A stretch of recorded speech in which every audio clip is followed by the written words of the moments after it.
Hi all ಎಲ್ರಿಗೂ ನಮಸ್ಕಾರ. ನಾವಿಲ್ಲಿ ಎಲ್ಲರೂ ಸೇರಿಬಿಟ್ಟು ಹಂಪಿಗೆ ಹೋಗೋಣ ಅಂತ ಹೇಳ್ಬಿಟ್ಟು ಹೋಗಿದ್ವಿ. ಸೊ ಎಲ್ಲರೂ ಕಲ್ಲಿನ ತೇರ್ ಹತ್ರ ಹೋಗ್ತಾ ಇದ್ವಿ. ಆ್ಯಕ್ಚುಲಿ ಇಲ್ಲಿ ಆಟೋನೂ ಇರುತ್ತೆ. ಸೊ ನಾವು ನಡ್ಕೊತ ಹೋಗ್ತಾ ಇದ್ವಿ. ಸೊ ತುಂಬ ಟೈರ್ಡ್ ಆಗಿತ್ತು ಅವತ್ತು ನಡ್ಕೊತ ಹೋಗೋಷ್ಟರಲ್ಲಿ.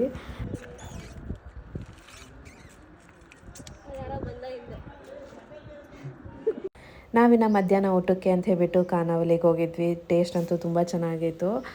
ಊಟ ಮುಗಿಸ್ಕೊಂಡ್ಬಿಟ್ಟು ನಾವು ನೆಕ್ಸ್ಟ್ ಹೋಗಿದ್ದು ರಾಮ ಸೀತಾ ಟೆಂಪಲ್ ಮತ್ತು ಯಂತ್ರೋದ್ಧಾರಕ ಅಂತ ಹೇಳ್ಬಿಟ್ಟು ಆ ಟೆಂಪಲ್ಗೆ, ಹನುಮಾನ್ ಟೆಂಪಲ್ ತುಂಬ ಚೆನ್ನಾಗಿತ್ತು. ಈ ವ್ಯೂ ಮಾತ್ರ ಮಿಸ್ ಮಾಡಬೇಡಿ. ಇನ್ ಕೇಸ್ ಹಂಪಿಗೆ ಹೋದರೆ ಯಂತ್ರೋದ್ಧಾರಕ ಟೆಂಪಲ್ ಮಾತ್ರ ಖಂಡಿತ ಹೋಗಿ ವ್ಯೂನ ಎಂಜಾಯ್ ಮಾಡಿಬಿಟ್ಟು ನಾವಿನ್ನು ನೆಕ್ಸ್ಟ್ ಹೋಗಿದ್ದು ವಿರೂಪಾಕ್ಷ ಟೆಂಪಲ್. ಆ್ಯಂಡ್ ನಿಮ್ಗೆ ಯಾರಿಗಾದರೂ ಹಂಪಿ ಹತ್ರ ಯಾವ್ಯಾವ ಪ್ಲೇಸಸ್ ನೋಡಬೇಕು ಗೊತ್ತಿಲ್ಲ ಅಂತಂದರೆ ಕಾಮೆಂಟ್ ಮಾಡಿ, ನಾನು ಖಂಡಿತ ಹೇಳ್ತೀನಿ.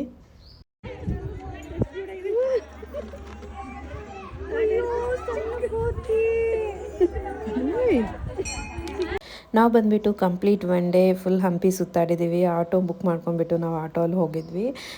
ತುಂಬ ಪ್ಲೇಸಸ್ ಕವರ್ ಮಾಡಿದ್ವಿ. ಹಂಗೆ ಡೇನು ಫುಲ್ ಟಯರ್ಡ್ ಆಗಿತ್ತು. ಇನ್ನು ಈವ್ನಿಂಗ್ ಸನ್ಸೆಟ್ ನೋಡ್ಕೊಂಡ್ಬಿಟ್ಟು ಇನ್ನು ನಮ್ಮ ಡೇನ ಎಂಡ್ ಮಾಡಿದ್ವಿ.